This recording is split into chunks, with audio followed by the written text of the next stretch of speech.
Welcome to Small Town Times. Today we have Tajon Graham here from the Nipissing Lakers. He's actually a student up there. He's been doing podcasts for since 2020. This will be his last year doing them. He did about 15 last year. He just came back from a basketball trip to Portugal and Spain. And I'm going to ask him a few questions about his experience here in North Bay, how he came here. And we also have Tim Lowe, who actually was a convener of the basketball tournament that Tajon first saw North Bay with. So welcome. Oh, thank you for having me. Yeah. So tell us about your first glimpse of North Bay and why you came here for the first time. So I came to North Bay back in 2017. We won. So I played back in high school called St. John Paul II. So we won the TDCAA championships. So we qualified for AAA OFSA. And then our coach and our assistant coach said, so where are we going? And they said, so OFSA this year is in Canada College / Nipissing University in North Bay. I looked at my coach and said, what is North Bay? I said, what is Nipissing University? I've never heard this place. Like you hear of U of T, Guelph, Carleton, all these big places. I'm like, okay, I never heard of this place. Yeah. So we go there it was about 4 days. We were up here from Sunday to Wednesday, played consolation finalists, and I'm thinking to myself, this is what, March 2017, so this one is still cold. I'm like, I'm never coming here again. It was too cold. Like, you go to the steps of the athletic center, it was all ice. Like, I remember vividly, I'm like, I'm never coming here again. This is too cold. It was cold. And then that week happened to be a little more colder than normal. Yeah. And I remember I was up there taking pictures. Yeah. And I'm like, never again am I ever coming back up here. Then 2 years later, lo and behold, I'm here. So who convinced you to come here? So actually, it's a funny story. So after I graduated high school back in 2018 from Pope, I got into UTSC for school, but I didn't want to my basketball career would have been done. There was no basketball there. So I was really trying to find a way to continue to play basketball at the next level. Everyone's trying to go Division I, but even youth sports would have been great. So I met a coach like a week after I graduated high school named Michael Jackman. Shout out Michael Jackman. He coaches at Centennial College now. And we built a relationship, but then he was about to get an assistant coaching job at a prep school called Toronto Basketball Academy. So I begged my parents to please let me go for the year. I deferred going to UTFT. They let me go because I really wanted to get to play at the youth sports level at least. So I did TBA for a year. And then ironically, Coach Michael Jackman, the current coach now, Coach Corey, he played for him when he was at Algoma. So then he hooked me up with Coach Corey. And then I was actually going to commit to go to Algoma. And then literally the day after I got into Algoma, Coach Corey gives me a phone call and says, Tajon, I just got the job at Nipissing. And I'm like, Coach, I just applied to get into Algoma. He said, yeah, I know, but listen, like, it's better. It's like, come with me. Luckily, I knew about Nipissing because I was at OFSA, and I knew it was closer because Sault Ste. Marie is very, very far. Yes. Yeah, 4.5 hours north of here. And Nipissing North Bay is only 3.5 hours from Toronto. So I said, okay. And then that's kind of how I ended up here. It was supposed to be Algoma, but fate had I ended up back in Nipissing. Yeah. Had you visited Algoma? No. So ironically, I'd never visited Algoma yet. I committed. The first time I went to Sault Ste. Marie was actually this past season. Our first game of the winter semester was in Sault Ste. Marie.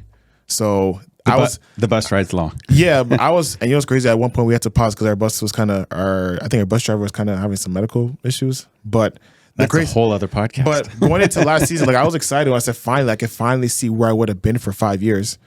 And I was like, yeah, I think I made I think things worked out because my mom's family's from the Sioux. So I used to run around the Sioux like a delinquent out in the second line and stuff. So I know the Sioux a little bit. Yeah. Good choice. Coach Corey's from the Sioux. So obviously it was kind of cool to see where he's from. And obviously that's his hometown. That's his hometown, right? That's where you got to. But was he a major factor in you like in the recruiting process to go U Sport? You obviously spoke with him. He probably scouted you and watched you play.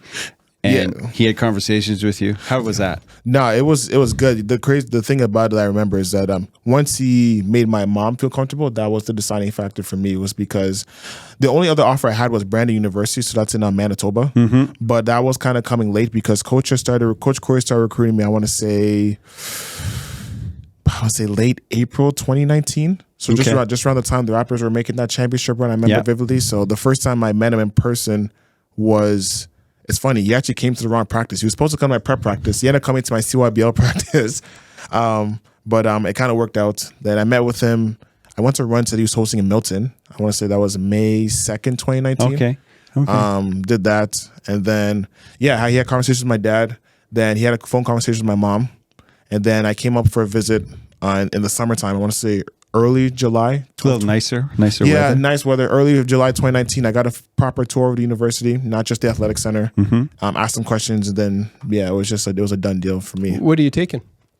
So I originally was in psychology my first 2 years, and I switched into business my third year. So I'm currently in business administration. So how do you like it up there?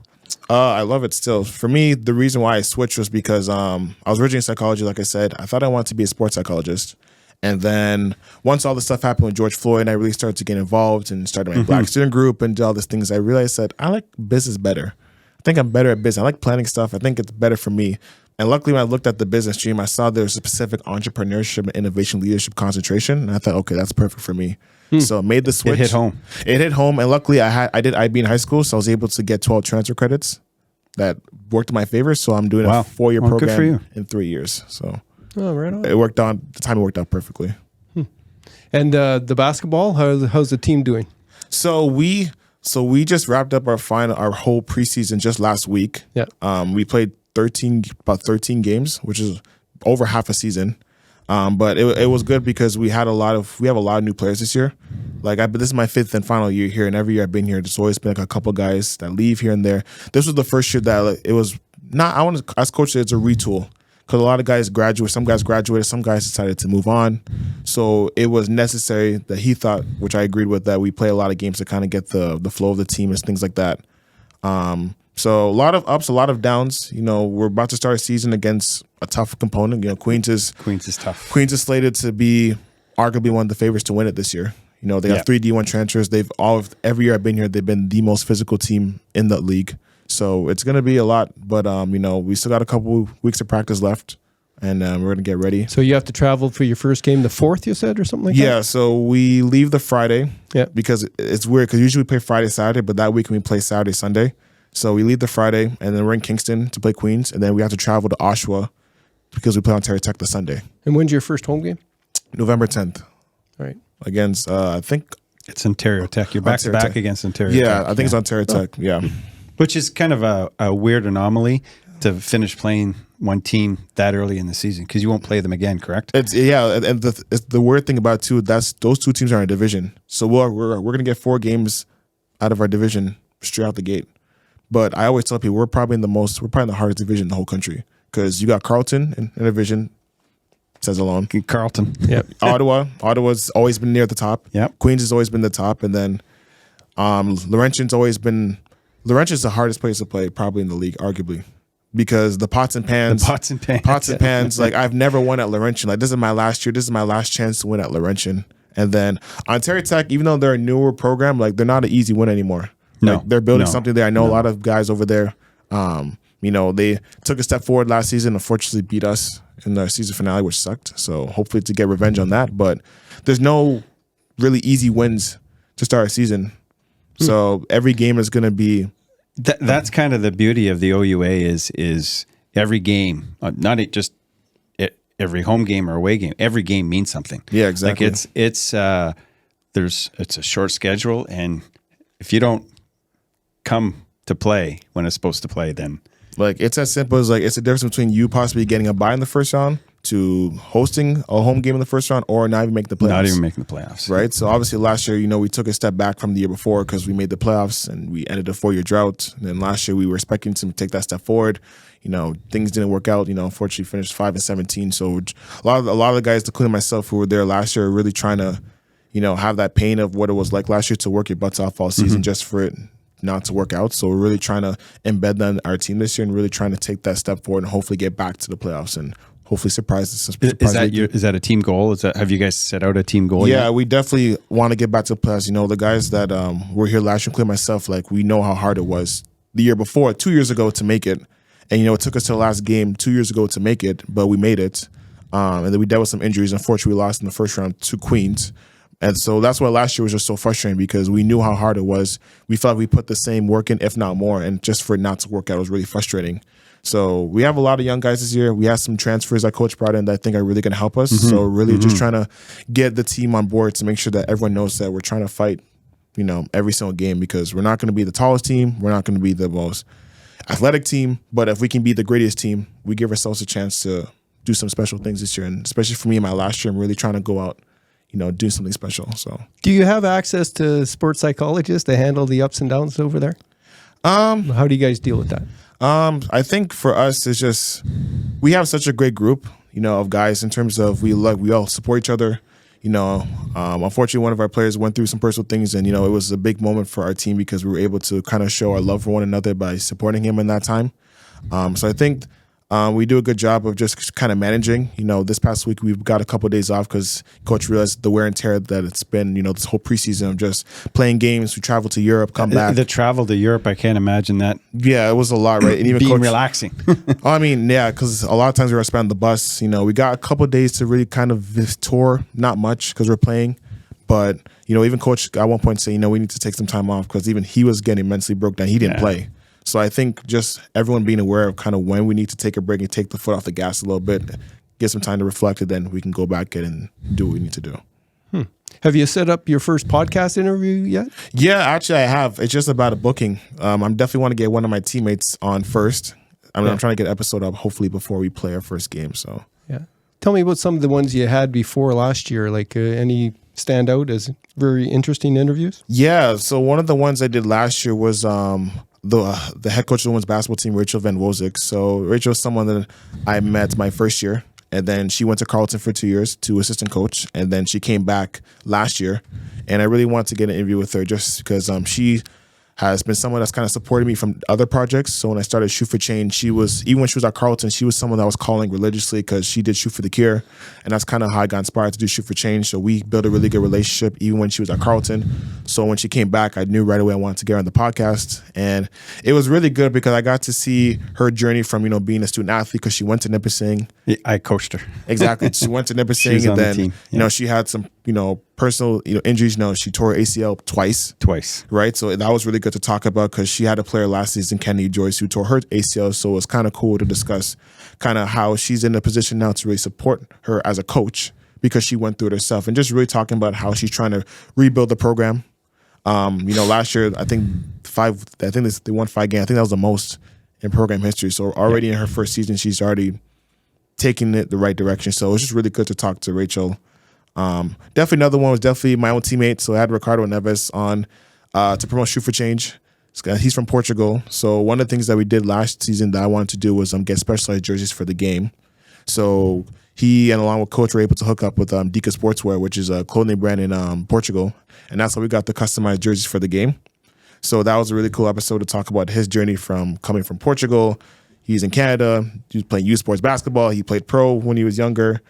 Kind of that transition, kind of talking about Shoot for Change and kind of why it's important for athletes to get involved and how to use Tell their us platform. about the Shoot for Change. So Shoot for Change was an event that I came up with 3 years ago. Obviously, we all saw what happened to George Floyd. My first year, like I talked about Rachel, they did Shoot for the Cure. And that was obviously the only youth sports thing that women's basketball does to promote breast cancer awareness. And then obviously I'm a big NBA fan, so all the stuff that they did in the NBA bubble in Orlando with the jerseys and the messages. And then obviously we're in COVID, so there wasn't much to do. So I was thinking to myself, okay, I want to be able to find a way to get involved. So I thought to myself, if there's a way I can combine Shoot for the Cure and maybe what the NBA players did and kind of cater towards anti-race and promotion, I might have something. So luckily, like I said, we had a lot of time at home. Came up with the blueprint, had a whole list of names. I said, what names could we go? And I said, Shoot for Change. I like that. And then presented to my AD back in 2021, talked to my coach about it, got him on board, got the then women's basketball coach, Katie Hamilton, on board, and then went from there. The purpose of it was to start a bursary for BIPOC students because that was something that Nipissing University hadn't had. And then it was successful. First game was March 11, 2022 against Ontario Tech. We did a back-to-back with them. Raised $18K. So we got the bursary started. And then last year we raised $9K. So over the last 2 years, we've raised $27,000. Oh, congratulations. It's a phenomenal thing. And it's all Tejan, it's not just one person. You had a lot of people support you, but I mean, it starts with one person. Mm-hmm. Yeah. And the beauty of it too is the fact that it spread to other schools. Like we did Ontario Tech in 2022. We did Laurentian last year for the 705 challenge. I think Ontario Tech done it with Carleton, I guess, against their game at their place. Guelph, we did it with Guelph last year, which is special for me. It was also my mom's birthday, so that was kind of special for me too. It's for her to see that. And then this year too, Waterloo wants to do it with us when we play them November 17th. So trying to work with Waterloo to do that. So it's growing. Like my ultimate goal is to make it a youth sports thing because I think there's a necessity for it just because of not just the lack of like opportunities for BIPOC students financial wise, but I think too just the fact that it's an event that brings the community together. Like the last 2 years, hands down, it's been our most viewed game in the gym. Like it's not even close. Most attendance, right? No question, right? So if we're doing this in North Bay with a smaller school and, you know, let's be honest, like not the craziest money like U of T, then imagine what other schools that have bigger resources can do, right? And so I think we started something special here. I'm proud of the work that we've done. I hope to, even though it's my last year, hope to keep it going and then just. Do you have plans is there someone on the team or within the basketball community at Nipissing that is ready to take it on? So my plan for New Base this year, so currently at the moment we're doing by-elections and it's actually going well. Like we got some people that are signing up.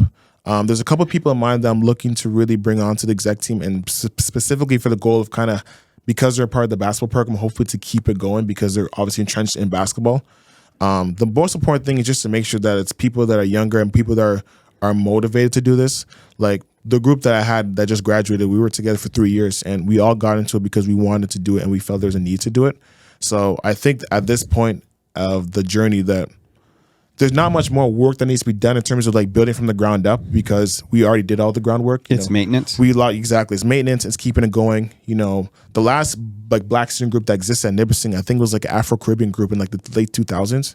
And the thing that happened was once they left, it left. Right. Yeah. So, and I think with the group like New Base, it was so big because we've done so much, you know, with the community and launched the bursary.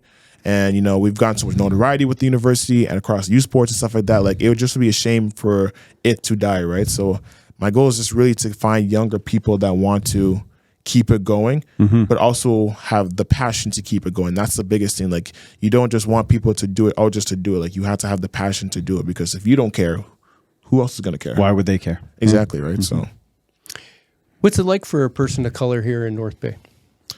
the thing for me is like it's been my experience has been good, but when I first came here, like just knowing older people, like there's been people who have told me stories about some stuff with with racism and obviously stereotypes. One of the things that we do with our mentorship program with New Base is kind of we educate people kind of on these terms, because when we first started a mentorship program, specifically last year, we did a big one in the student center where we had 4 schools. I think we had Chippewa, Schollard, West Ferris, and Algonquin. And we were just asking simple questions like, do you guys know what stereotypes are or biases and stuff like that, microaggressions, and they had no idea what it was. So a lot of times when you're in North Bay and, you kind of go to places like and someone comes up to you, like you kind of a little hesitant just because, you don't know what they're going to say to you or stereotypes. Like the best example I can give is one of my friends who was on the exec team, who was on the soccer team. He just graduated. He gave an example to the students at Algonquin that I think made perfect sense. It was about, I guess, microaggressions. So he talked about a story where he said in the second year he was taking a taxi to go to Ontario Northland to take the bus home. And then he said he had a conversation with the taxi driver and he asked him, "Oh, what are you here for?" He said, "Oh, I'm here for sports." And then the taxi driver assumed that he was on the basketball team. Well, he said, "No, I'm on the soccer team." He's like, "I'm only like 5'9", like I'm not that tall." But like I saw that once he said that, I could see some of the faces in the room were like they can see like, okay, once they explain what microaggressions is, you can realize, okay, I might have done that before. So it's tricky. Like for me personally, I've had a good experience. I've known some people who've had other experiences. Like I can say like bluntly, like my first year was a big awakening because I remember walking home in this, as they call the student ghetto, but it's not student ghetto. But there was a Confederate flag, and that was the first time in my life I seen a Confederate flag. I'm like, why is there a Confederate flag in North Bay? Like, what and is this? in Canada. That, and even like 2 years ago with the trucking protest, right? I remember, I think we were going to U of T that weekend. This is the year after COVID, and then we're on the news because there's the trucking rally and there's Confederate flags on the trucks. I'm like, why is there Confederate flags in the trucks? So like these are things that kind of you got to question yourself, like what is going on, like what's being taught, right? Because like, well, yeah, it's an ignorance level by people that just don't know. Exactly, right. But I think that's what the importance of kind of these last 3 years has been, kind of okay, we've done stuff on the campus in the community, we've had these conversations, we've got media outlets about it, so it's like, okay, now that we brought it to light, now we got to keep the conversation going. I know at the time it may not be as like as popular as it was in 2020 because everyone was talking about it. But at the end of the day, it's like these things are happening every day, happens all the time. Like racism is everywhere. So it's about, okay, we got to keep the conversation going because it's not eradicated. We want to get it eradicated, but sometimes people might be, like you said, ignorance. People might think, oh, like it just happened in 2020 and that's it. Like, No, they're not one-offs. Exactly. Yeah. So, I mean, it might have been a one-off for you in terms of seeing it in your face because you saw it on your phone, but like people in my community who have to deal with things, whether it's microaggressions, racism, police brutality, racial profiling, it's not a one-off. And that's the problem. That's the thing. I liken it to, Bell Mental Health Day, where on one day, everyone is aware of mental health. But what about the other 364 days? Just because we don't have to retweet or like an Instagram or Facebook post, it doesn't mean that it goes away. And it's a process for things like this. Yeah. And that's a testament to what you started and what was started at the school. I know I come from Algonquin, and there were some students of color. And when they had gone and they came back and they were amazed at how much they had put up with, just because. Yeah. It became almost a normal occurrence, and I'm thinking, was I like that? I don't think so because I don't know. But it just makes you think, and it makes you think about a process, and that was the good thing for these kids to be able to answer when there is those microaggressions, right? To be able to address it. So that was a great thing that you guys did, and that's something I hope that the university continues. It's great that you have the program with Shoot for Change. Yeah. But the stuff you guys do with the community and bringing schools in, and that goes a long way for the community that you're in. I know it's not where you're from, but it's where you are, and that's the appreciation that you're giving. You're leaving a lasting effect because of what you've started. You know what? At the end of the day, that's what it's about. Like, especially like being an athlete. Like, obviously, like I said, 2020 was huge because you realize how much of a platform we have as athletes. And I think, like I said, I'm not from here, but the thing though is like one thing that I can take away from one of my vets who was here and who was also co-founder. He said like, leave a place better than you found it. And I think for me, it was telling for me because you realize that you're in a community that needs it. And I think it took someone like myself, but not just myself, like all the other execs I had, like I said, we were a core group for 3 years. So it wasn't just me. Like I'll never take credit for that. Like shout out to all the execs, I can name them by name, but that's not going to take too long, but they know who they are. But basically, like at the end of the day, like we need to come together and realize that there's an opportunity here to make a difference, make a platform because like I said, Nipissing's not an old school, right? So like there's a lot of opportunities to make a legacy, like you said, like it's not like U of T or Western where you go to the gym or you go to like the school and there's like stuff going back to like I think like Western is like 1860 something or like this is kind of like a land of opportunity to create something great. Yeah, exactly. Like U of T is like the best way to put it about Nipissing. I like about Nipissing that you're known as your name. Like you go to my brother went to U of T and I used to go to U of T with him when I was like 11, 12 from PA days, and you're more known as a student number, to be honest with you. Like 9 times out of 10 they don't know your name. Or they don't really care to know your name. At Nipissing, you're able to build relationships with everybody. Like I meet with the president once a month.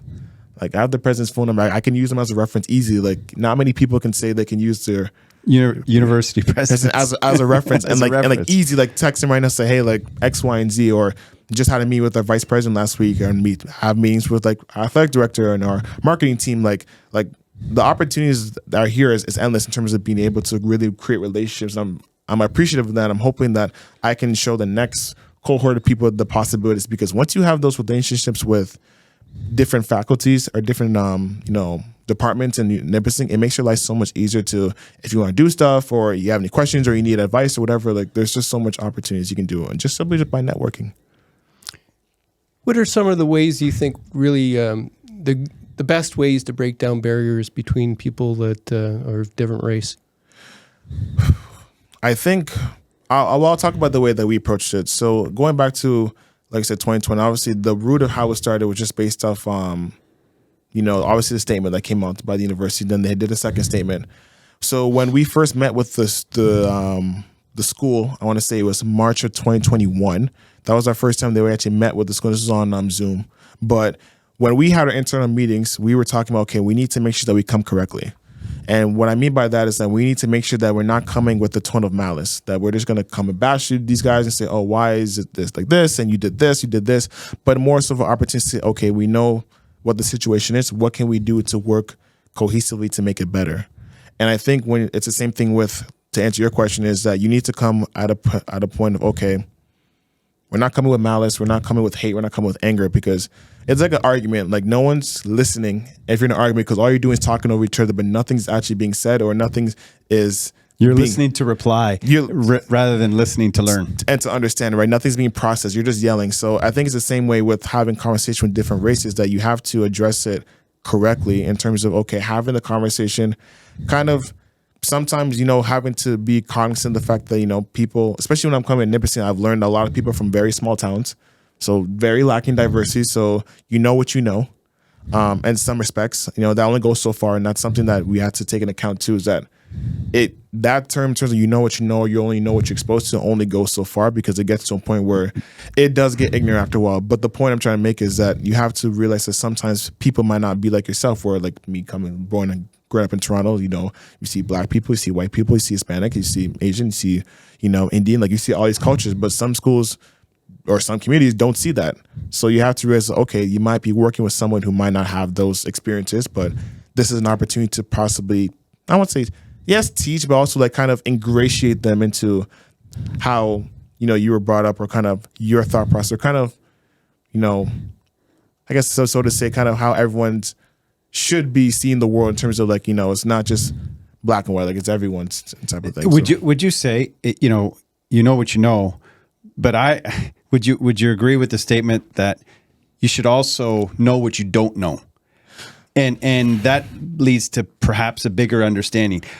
I don't come from Toronto. I visited and I can see the diversity, but I don't know it. So I know I don't know it. So that becomes, okay, I can't be so ignorant to diversity. I can't just say, well, thank God that in North Bay we're not diverse.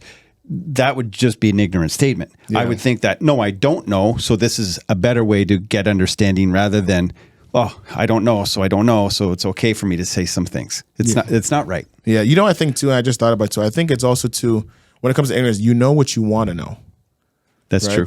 That's true. You know what you want to know, because social media now is so big. The whole reason why the protest started was because of a video, because of social media, right? Like you go back to 10, 20 years ago, let's go back to even the 90s. I know it's the States, but like, the Rodney King thing, with the LA riots, all that was on the news, but like it wasn't until 2020 when we finally saw live what happened to George Floyd, because the years before you heard about the Trayvon Martins, you heard about the Eric Garners, you heard about the Michael Brown in 2018. Like you heard about, even just before that, you heard about Ahmaud Arbery, right? But there wasn't really a video out, right? So when you think about, what you want to know is, okay, you're being exposed to these stuff through media outlets, through articles, through social media, and you still want to act like racism doesn't happen or things don't happen. Like that's when it gets to the point and says, okay, like I said, what you want to know. Like you see some things, okay, cool, but it's not important enough for you to dive into it and say, okay, like what is this, or why is this happening? Yeah.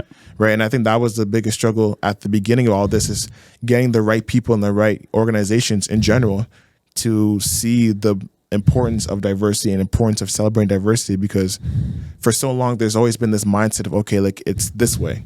And then once 2020 happened, it was opportunity to say, okay, that's how you see it this way, but this is a way to make it better, right? So that's where it goes back to the ignorance, is that people want to know what they want to know, but I think it's getting to a point where we got to, I don't want to say force people, but entice them to want to know for the right reasons, not just to, it's because it's popular. Well, no, because you want to grow as a person, you want to be able to understand people. You just have to look at yourself and say that, prior to there being men's and women's basketball at the U Sport level at Nipissing, we weren't a very diverse city. And because of it, we've become diverse, and we're probably better for it. Yeah.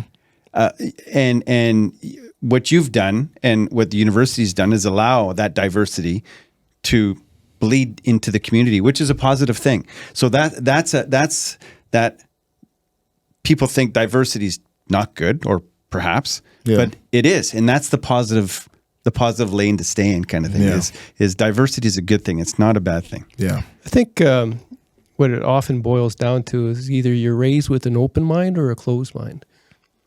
And probably, in my mind, the best thing for breaking down any barriers or to broadening minds is interaction, is Conversations. conversations.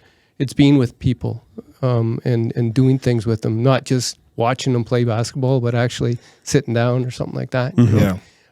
And getting out of that comfort zone of your, if you find that everybody in the room's the same color as you, then, maybe you're missing out on something. Maybe you're in the wrong room.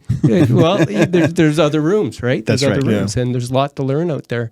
So I think stressing that open-minded sort of look on life, and as well as encouraging people to get out of their comfort zones and stretch those out.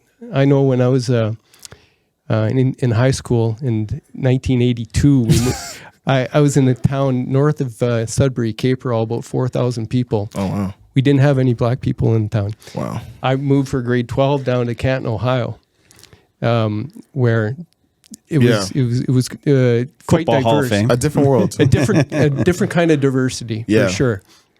And I ended up going to a police boys boxing club, right? So fresh out of the great North, white guy, never met a black guy before, other than being when I lived in Pittsburgh, and I was a Steelers fan in the 70s. Okay. So all my sports heroes were there, but never ever met one. So that was my boxing coach, big black guy, right? And I'm sitting there going, I don't even know what to call you, right? Like I don't even know, right? Yeah. Well, I've never, right? Like even there was a few indigenous people in Caperall, but they were afraid to be indigenous there because of that racism. But Yeah. so very, very little cultural diversity in my upbringing. And that's where a lot of people come from. Yeah. Up here. Yeah. So it's great to have you here breaking down some of those barriers and bringing this out to the forefront, and Nipissing University having that for this, because North Bay is better for it. Yeah. Right. Yeah. Your podcasts, where do we find them? So we got a YouTube page. Well, you can follow us first on Instagram at Lakers Locker Room. So then through there in the bio, there's a link tree. So there's Apple Podcasts, Spotify. Like I said, our YouTube page. So I started, the YouTube page was always there, but it was originally just a Zoom interview and stuff like that. But now last year I was able to go back in person. So able to do like proper interviews, like live interactions, different camera angles, kind of like this, Right. Which I love because I think it makes it more interactive. I think it makes it more exciting, and it's more fun for edit too. I mean, maybe a little harder because it's more to work with, but I think when people watch it, then it's a better experience versus just seeing a Zoom call, right? Because it brings you back to those times in COVID where like, Zoom, man. yeah, exactly. So it's just the essence of it's like, but like when you're actually seeing people like in person with the microphone in face talking, real reactions, I think it makes it more fun. So, yeah. Yeah, for sure. Are you following any of the other sports up in Nipissing? Yeah, so obviously can't miss soccer right now. Both teams in the playoffs, so shout out. Yeah. I know the women's team about to play the home Huge game. win by the women's team on the weekend. Yeah, so shout out to women's team. Men's team just squeezed in. Oh, yeah? So They don't ask how, Tayshaun. Hey, I You're said, in. you take it. Are Trust me, they I know. playing here this weekend, anybody? The girls play tonight. Tonight. Tonight? Against Terra Tech. Oh, okay. And then the guys play tonight in Toronto against TMU. Oh, cool. Yeah, a little bit of success there. I know this weekend the women's hockey team's playing. I mean, how could you miss the hockey team, Nationally ranked. Can't miss them. Hey, they got silver 2 years ago. Yeah. So can't miss them. Men's hockey team so far is off to a good start. Yep. So shout out. So hopefully now it's our turn to do it. Because that's the one thing I've always said. So every team that's been here has made a run but us. When you think about like You're due. Women's hockey made a run. Women's soccer made a run. Men's soccer last season made a run. Almost made it to nationals, one game away. But hey, great season. Men's hockey's always been good. Obviously took a step back last year, but so far off to a good start. They're in a tough division. Yes, exactly. So there is as tough, if not tougher than the men's basketball division. Like it's crazy It's how comparable, good it is. yeah. It's very comparable. Yeah, so now it's just us now. It's like we made the playoffs 2 years ago. I mean, And lacrosse. lacrosse too. But I know lacrosse season's coming to. I don't know how well they've done. I know they won a couple of games lately. I think they had to go to. They've been one and done on a couple of years here. Yeah. I think they had to go out of town for their first playoff game. I think I'm not sure if they're still in it. Yeah, I don't know, but yeah. So like as I'm saying, we're due for a run. Like I said, men's soccer had their turn last year. Like Like it's our turn now. Who are some of the other players that people can watch and follow? on our team? Yeah. All of Are us. there any local players this year? No. Once in a while there is, but No, there's Yeah. a Timmins contingent, yeah. We got the three- Haggerty brothers. We got 3 guys from Timmins. Yeah, we got the Jack and Owen Haggerty, and then we have a new player from Algonquin. He's a transfer. He was at Algonquin College, Chris LaChapelle. So Chris is here. That's right. yeah, Chris is here now. So so we got 3 guys from Timmins. A lot of guys from out. We got places from Whitby. We have 2 people from our team out of country actually. Well, So Ricky's from Portugal, and then Yeah. one of our new players, Alex Blackmore. He's actually from New Zealand. So well, that's good. International team. yeah, but that's a testament though to Coach Thomas. I mean, he played in Europe, Okay. so he has that connection. I'm sure he brought it up quite a few times when you guys were over there that this is kind of where he played. I'm sure. yeah. He said that even before that, from like when I first met him, like I knew that's he is. he's entrenched in the Portugal, like the yeah, he's entrenched there. But honestly, like that's the cool thing about Coach Corey that I can say is like he gives guys opportunities. Like a lot of times, coaches might be closed off and say, "Oh, we have our team." Like, sorry, but like one thing I can always vouch for, he gives guys opportunity. Like, if you just want a shot, he'll give you an opportunity. Yeah. But the question is, will you make the most of it?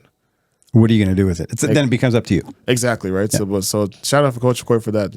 So Yeah, no, Coach Thomas Corey has been really entrenched within the community. I mean, I go to a lot of the hockey games. I try to do as many basketball games that I can.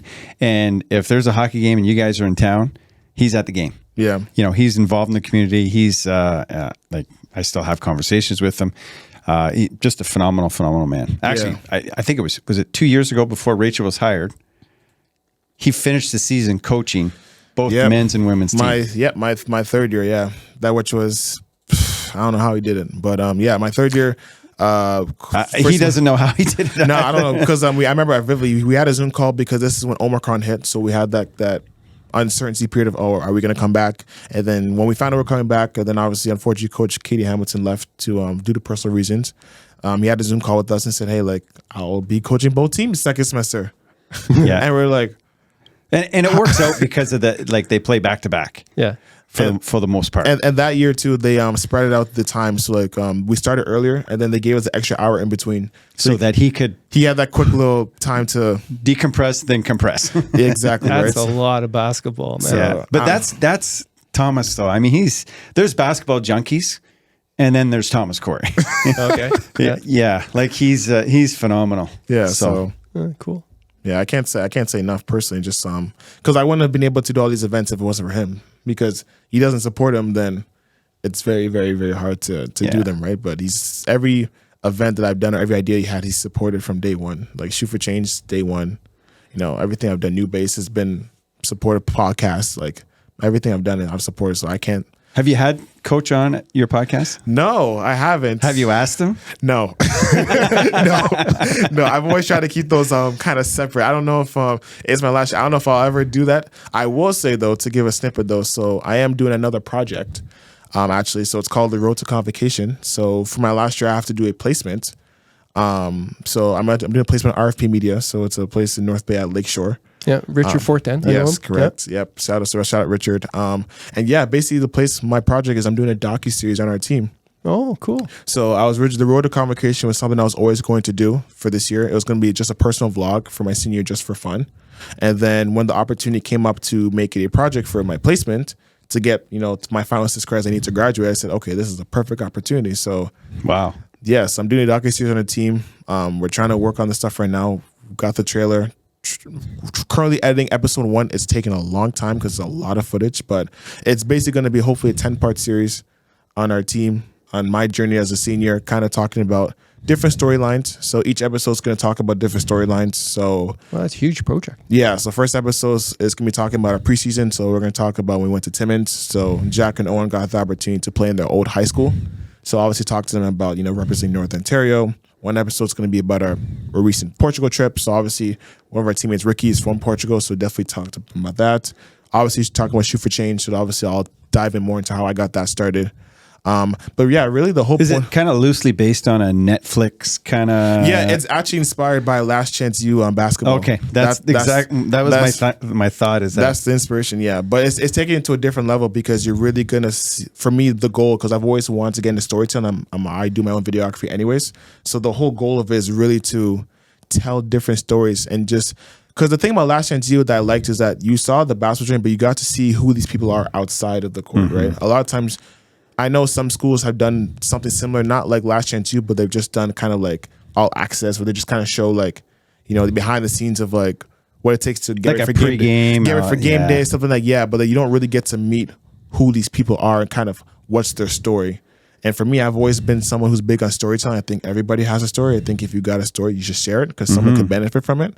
So I think with me producing docuseries and more importantly, getting my whole team involved and coach involved, well, one, it'll bring notoriety to the program because people are going to see it. But two, it gives other people a chance to tell their story. And even though it's my project and it's ultimately about my senior year, there's different components to it, just like a basketball team. There's different components. And I think that this docuseries is really going to showcase that. And I'm really excited to, as the episodes start to drop and people get involved and people really get to see our journey as a team this year, that people are really going to get to know who we are, not just as athletes, but just as people. And I'm really looking forward to documenting that this year. Oh, that's excellent. Yeah. Excellent. Is there, you mentioned Waterloo for the Shoot for Change. That would be there. Is there a date for here? Yes. So this year's Shoot for Change game will actually be against University of Windsor. So Coach Shang will be here. Oh, yeah, cool. That's January 20th.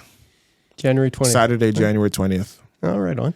And then, so we have that. And then February 9th, we have our inaugural Indigenous game against Algoma. So Coach Corey's alma mater, that's February 9th. So we have multiple theme games this year. We got Shoot for the Cure, and then we got Shoot for Change, and then we got Indigenous game. So full When's the Indigenous game? February 9th against Algoma. That's a home game. My son's Indigenous. Okay, awesome. So, so it's good. I know the person that started Shine Up, Michael McLeod. So she kind of reached out to me last year, and she liked how Shoot for Change was. She reached out to me and said, hey, I kind of want to do something like that for Indigenous. And then kind of got her involved, kind of introduced her to Dr. Wamsley, the president of Nipissing, and then she took off from there. She didn't need my help after that. The soccer team did it, the 215 game. Just needed to be put in the room. And then she took off. It's really well. I'm happy for her. And I think that's the ultimate point of like, what Shoot for Change is kind of done is not just for basketball, but just other students have kind of seen now they want to do their thing. And that's great for me because even when I'm done, like hopefully other people want to get more involved. And I think that's kind of been. Doesn't that go back to what you had said to one of your teammates when you started all this, is that leave the place better than when you got here. And that's what you're doing. Oh yeah. But for me, like my first year, like I was not trying to do anything other but go to school and play basketball. Right. And I think even when I was originally starting in this space of anti-racism, kind of being an advocate, like I wasn't sure if my voice mattered, right? That was also one of the reasons why I was hesitant to take over the podcast, was because I didn't know if my voice was going to matter. I was going to my second year. No one really knew me. I'm like, no one's going to care what I got to say. And I feel like sometimes a lot of other people might have that same sentiments, and that's why they don't want to get involved or they kind of this case, I'm too busy.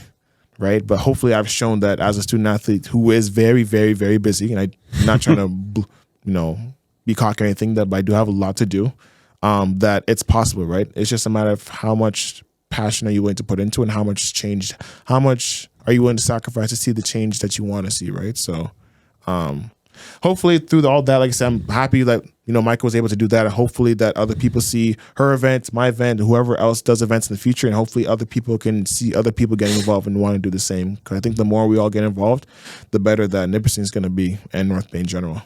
So. Oh, amen to that, man. So, yeah. For sure. All right. Well, I'm looking forward to seeing what you do for your podcast, and hopefully with the Echo network, maybe we can help promote some of it. And I'm really looking forward to seeing your documentary on the team. That'd be cool. Yeah. I'm going to wrap this up a little bit. Thanks for tuning in to Small Town Times. I think Tejan Graham has proven to be a role model for student athletes and people and beyond the color of his skin, for everybody. So thank you very much. Well, thank you for having me. Thanks, Tim. You bet. Cool.